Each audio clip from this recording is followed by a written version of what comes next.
I quit my job, said goodbye to my parents, bought a ticket with my own savings, and flew alone to the United States on a tourist visa. All for a man I met on the internet who promised me an entire life on the other side of the ocean. But when I walked out of that airport after 16 hours in the air, he was not there. The phone went straight to voicemail. My messages showed 2 gray ticks, and when I arrived at the address he had sent me so many times, the neighbor opened the door and told me that apartment had been empty for 2 months. He never existed. The man of my dreams was a ghost, and I was alone, with no money, no contacts, in a country that was never mine.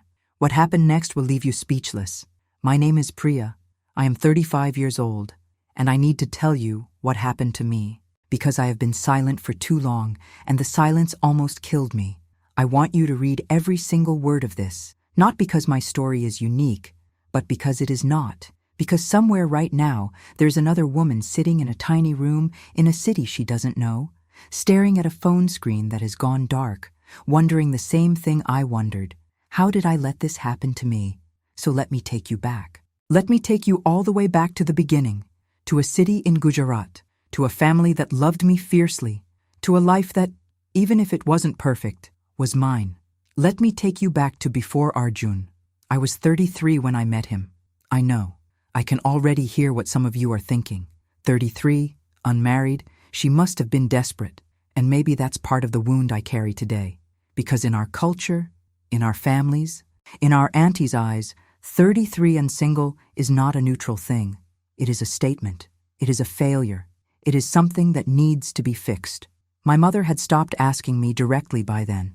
She had moved into the language of sighs. Long, theatrical sighs that filled the kitchen every morning while she made chai. Sighs that followed me from room to room like smoke. My father didn't say much. He never did. But I could see it in the way he looked at my younger cousin's wedding photographs on the living room wall. I could see that he had begun to grieve something he hadn't yet lost. I was a teacher. I taught English literature at a secondary school, and I loved it. Genuinely, deeply loved it. I loved the way a good story could change the air in a classroom. I loved watching a teenager suddenly understand something, the way their face shifts from boredom to something like wonder. That was my life. That was enough for me. Or at least, I had convinced myself it was. Then I downloaded the app. I will not say which one. It doesn't matter. What matters is that his profile appeared, and I stopped scrolling. He was handsome. Not in an obvious way, but in the kind of way that makes you look twice. Then a third time. His photos showed him in New Jersey, standing in front of autumn trees, wearing a gray jacket, smiling with his whole face. His bio said he was 38, an engineer, originally from Maharashtra, settled in the United States for 11 years. His first message to me was not hello or hi beautiful, like the others. His first message was a question about a book. He had seen on my profile that I loved the God of small things, and he asked me, genuinely, thoughtfully asked me, what I thought Arundhati Roy meant by the love laws, the laws that lay down who should be loved, and how much. I answered him, and then I couldn't stop answering him. We spoke every day for 4 months, every single day. Morning messages before school, voice notes during my lunch break, long video calls on Sunday evenings, when the rest of my family was watching television in the other room, and I sat on my bed in the dark, phone screen lighting up my face, feeling something I had almost given up on feeling. He was attentive in a way I had never experienced. He remembered everything, not just the big things, but the small things. The name of a difficult student I had mentioned once, the way I take my coffee, the anniversary of my grandmother's passing, which I had told him about only in passing.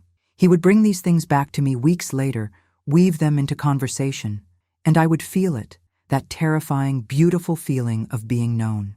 He told me he loved me after 3 months. I told him I loved him back after 3 months and 12 days. I counted. He talked about the future constantly, about how he wanted to come back to India to marry me properly, with my family, with all the traditions, about the apartment he had in New Jersey that needed, he said, a woman's touch. And he laughed when he said it, self-aware enough to know how old-fashioned it sounded, charming enough that I laughed too. He spoke about which part of New Jersey had good Indian grocery stores. He spoke about the temples nearby. He made it real. He made it so real. My mother stopped sighing. The visa was his idea, but he presented it as mine. That is something I have turned over in my mind 1,000 times since. The way he did it. He didn't say you should come here.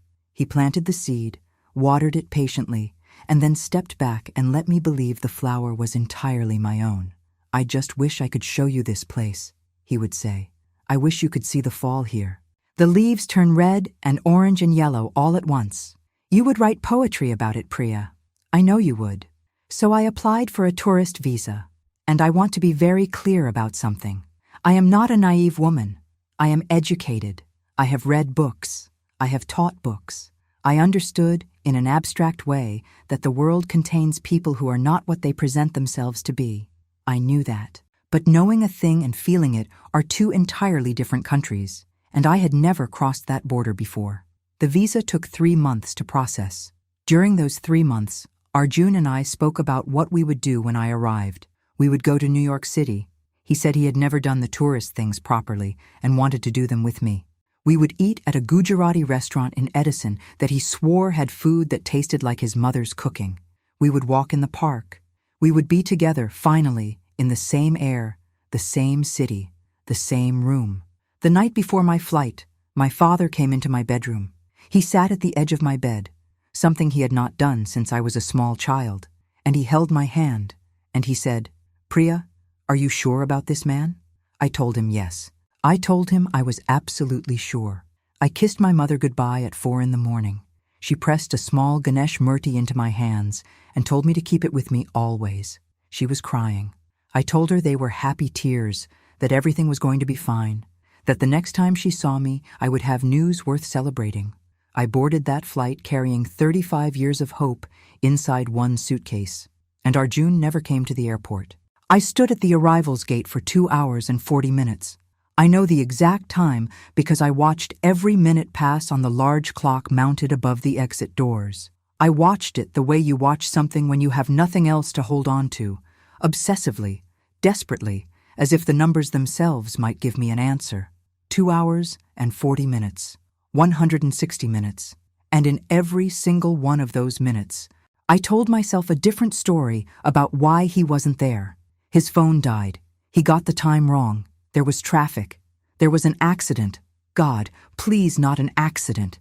He is on his way. He is running. He will burst through those doors any second now, out of breath, apologetic, and I will pretend to be angry for exactly 30 seconds before I fall into his arms. He did not burst through those doors. The airport in Newark is enormous and indifferent. Nobody cares that you are standing there with a suitcase and a cracking heart. People flow around you like a river around a stone. Tourists with rolling bags, families reuniting, drivers holding up name signs. I watched a man lift a small child into the air, spinning her around while she screamed with laughter, and I felt something shift inside my chest. Not jealousy exactly. Something older and heavier than jealousy. I called Arjun's number for the first time at 6:47 in the morning. It rang 4 times and went to voicemail. His voice, that voice I had listened to for 4 months, that voice I had fallen asleep to during late-night calls, said cheerfully, "Hey, you've reached Arjun. Leave me a message." I left a message. I kept my voice calm. I said I had landed. I was at the arrivals gate. I hoped everything was okay. I called again at 7:15. Voicemail, 7:40. Voicemail, 8:03. This time, it didn't even ring. It went directly to voicemail, which means one of 2 things. Either his phone was off, or he had seen my name on the screen and pressed decline. I sat down on a bench near the exit, and I opened our WhatsApp conversation. I typed, "Arjun, I'm here. I'm at the airport. Please call me. I'm scared." 2 gray ticks, not blue. 2 gray ticks, which meant the message had not been delivered, which meant he had either blocked me or turned off his phone entirely. I stared at those 2 gray ticks for a very long time. I need to stop here for a moment and tell you something about the particular quality of that kind of fear. The fear of realizing, slowly, that the ground beneath you may not be ground at all. It is not loud. It does not arrive all at once like a wave. It seeps. It is cold, and it is quiet, and it moves through you in layers, peeling back each explanation, each excuse, each hopeful story you have been telling yourself, until there is nothing left between you and the terrible truth. I was not ready to touch that truth yet. Not in that airport, not at 8 in the morning after a 16-hour journey. So I did what I have done my whole life when something is too large to face directly. I focused on the immediate, the practical, the next small step. I needed to leave the airport. I needed to go somewhere. He had told me his address many times. He had sent it to me so I could, he said, imagine walking through the front door. I had that address memorized. I typed it into my phone, called a cab, and spent $112, money I had carefully saved from 6 months of teaching, to be driven through the gray morning to a building in a New Jersey neighborhood I had never seen in my life. The driver tried to make conversation. I looked out the window and watched America pass by, the wide roads, the chain restaurants, the flat sky, and I felt completely, absolutely invisible. The building was real. That, at least, was real. I stood in front of it on the sidewalk, suitcase beside me, and I looked up at the windows and I thought, he is in there. He has to be in there. I found his name on the intercom panel. A. Maida, apartment 314. I pressed the buzzer. Silence. I pressed it again, and again, and again. A woman came out of the building's front door, middle-aged, South Asian, carrying grocery bags, and she held the door open for me with the automatic kindness of someone who assumes you belong where you are standing. I walked in. I took the elevator to the 3rd floor. I walked down a carpeted hallway that smelled like cooking and cleaning products and other people's lives, and I stood in front of apartment 314, and I knocked. Nothing. I knocked again, harder this time, because something had shifted inside me. Some final layer of politeness had dissolved, and what was underneath it was desperate and raw and did not care anymore about seeming composed. The door of the apartment next to his opened instead. An elderly man peered out, suspicious and sleepy. I apologized. I asked him if he had seen his neighbor recently, the man in 314, Arjun Mehta. He looked at me for a long moment. Then he said, "That unit's been empty for 2 months, honey." Young man moved out, left real sudden. The hallway tilted. I do not remember walking back to the elevator. I do not remember going back outside. What I remember is standing on the sidewalk again with my suitcase and the cold October air hitting my face, and understanding, finally, completely, with no more stories left to tell myself, that there was no Arjun Mehta waiting for me in America. There had never been. I sat down on the front step of that building, and I called my mother. She answered on the second ring the way she always does, immediately, as if she had been sitting by the phone waiting. And the moment I heard her voice, just "Priya," I broke completely apart. I wept in a way I had not wept since childhood. Deep, heaving, ugly sobs that I couldn't control, that I didn't try to control, that poured out of me on a sidewalk in New Jersey while strangers walked past with their coffees and their ordinary mornings. My mother kept saying, "Priya, Priya, tell me, what happened? Tell me." I couldn't form the words for a very long time. When I finally did, they came out in a whisper. "He was never real, Amma. I don't think he was ever real." She was silent for exactly 3 seconds. Then she began to cry too.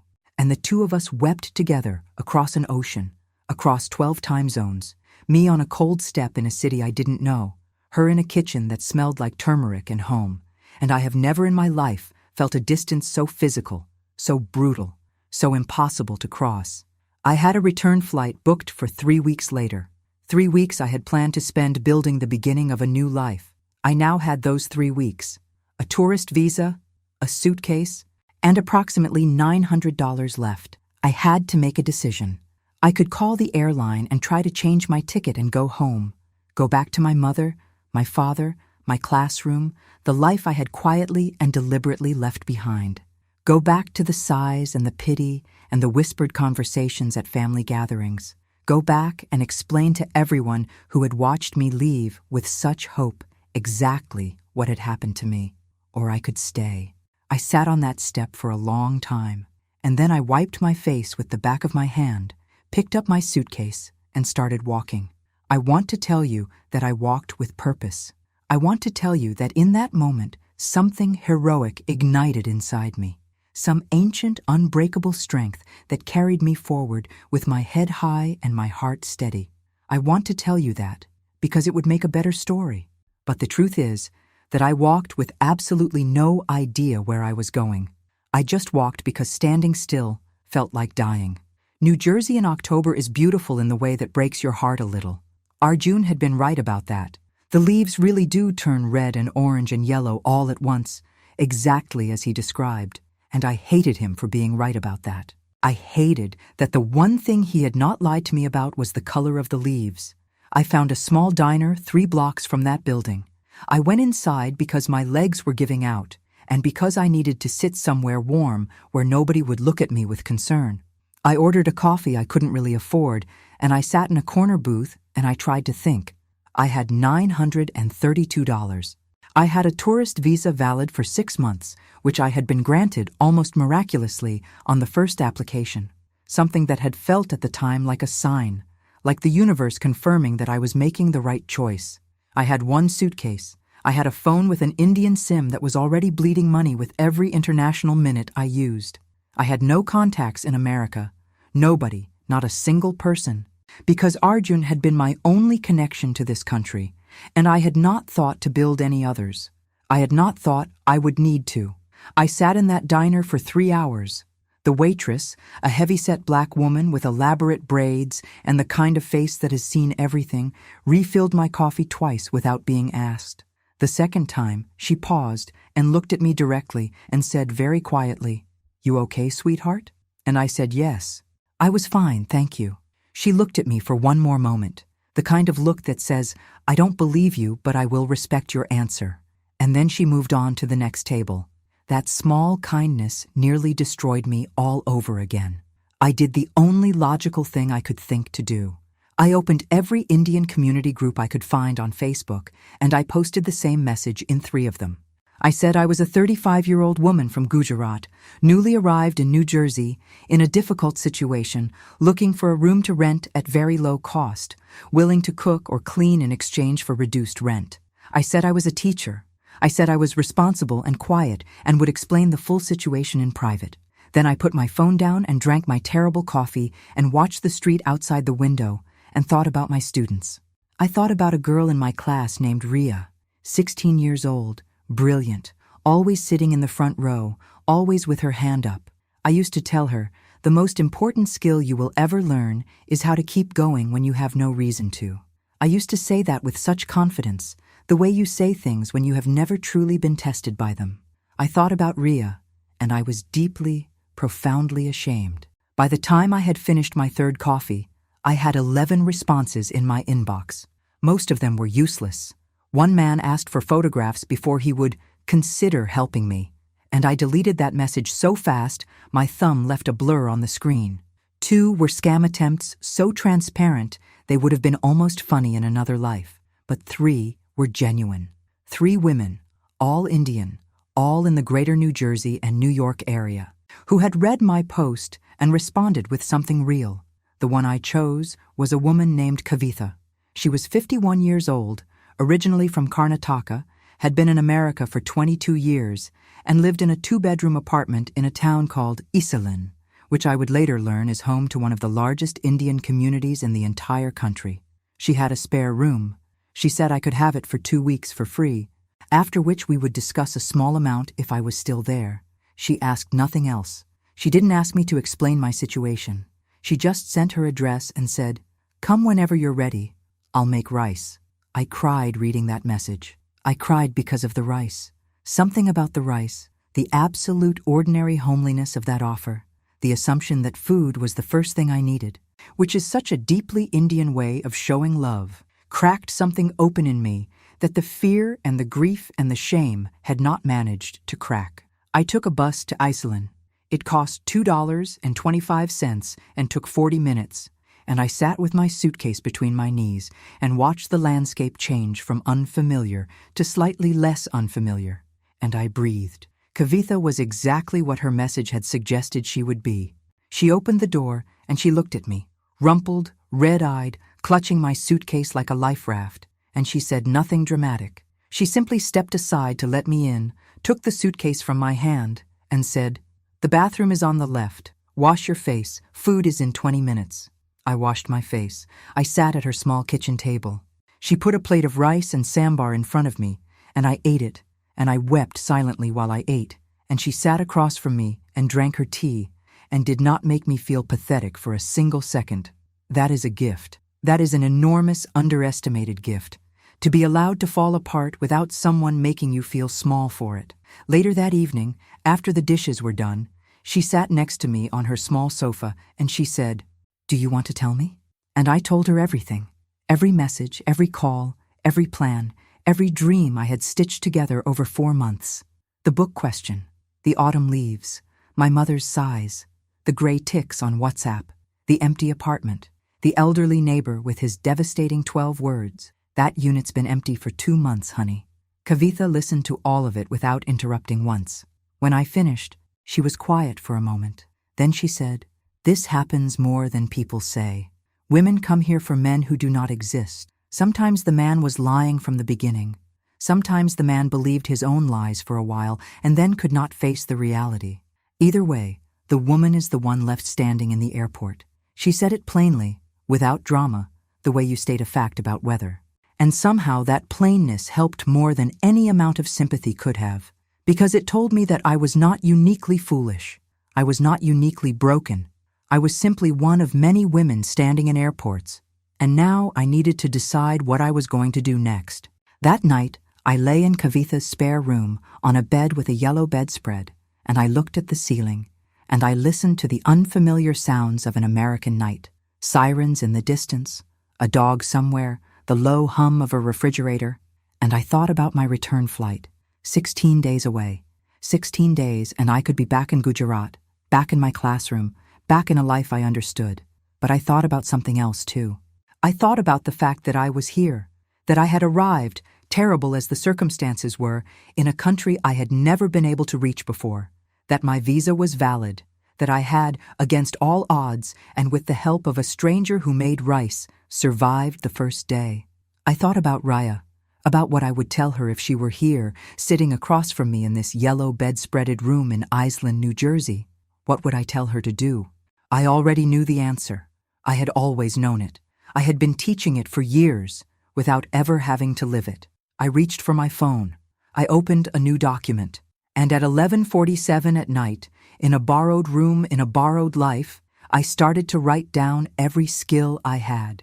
Teaching, English literature, curriculum development, tutoring, content creation, every single thing I could do, laid out like an inventory, like evidence that I was a person of value even when no one was treating me like one.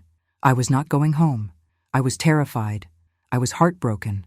I was more alone than I had ever been in my 35 years on this earth, but I was not going home. Here is part 4 in first person. I left everything in India for him. He vanished the moment I landed in America. Part 4 of 4. The first thing I learned about surviving in a place that was never meant for you is that survival does not look the way you imagined it would. In the movies, in the stories we tell ourselves, survival is dramatic. It is a montage. It is a woman striding through a city with her hair blowing in the wind and a new confidence in her eyes and a swelling soundtrack behind her. It is transformation as spectacle. The real thing is quieter and harder and far less cinematic. The real thing looks like waking up at 5:30 in the morning in a borrowed room and lying still for exactly 4 minutes, allowing yourself to feel everything. The fear, the grief, the humiliation, the longing for my mother's voice, and then getting up anyway. The real thing looks like making a list. The real thing looks like sending 47 emails in a single afternoon and receiving 3 responses and calling those 3 responses a victory. That is what my survival looked like. And I want to tell you every part of it because you deserve the full truth, not the edited version. Kavitha let me stay for 6 weeks in the end. She never asked me to pay a single dollar for any of it. She fed me, she gave me a key, she introduced me to her friends at the local temple, and she treated me with a matter-of-fact decency that I will carry with me for the rest of my life. I have thought many times about what would have happened to me without her. I do not let myself think about it for very long. Through Kavitha's temple community, I found my first student, a 12-year-old boy named Vikram, whose parents were desperate for him to improve his English writing before his school year examinations. I tutored him at their kitchen table every Tuesday and Thursday evening for 3 hours, and they paid me $40 per session. $40.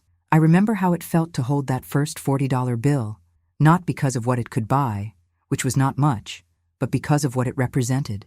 It represented the first proof that I could generate value in this country on my own terms, through my own abilities, without anyone's permission and without anyone's help. From Vikram came 2 more students. From those 2 came a recommendation to a learning center in Edison that was looking for part-time English tutors. I went to the interview in the only formal outfit I had brought with me, a dark blue salwar kameez that I had packed on some hopeful instinct, as if some part of me had known I might need to present myself professionally. And I sat across from the director, and I told her my qualifications and my experience, and I did not mention Arjun or the airport or the empty apartment or any of it. I was simply Priya, English literature teacher. 12 years of classroom experience. Available immediately. She hired me on the spot. I want to be honest with you about something, because this is not a story about how everything worked out beautifully, and justice was served, and the ending was clean. Life is not a Bollywood film, and I am not going to pretend otherwise just to make you feel better. The truth is more complicated than that, and you deserve the complicated truth.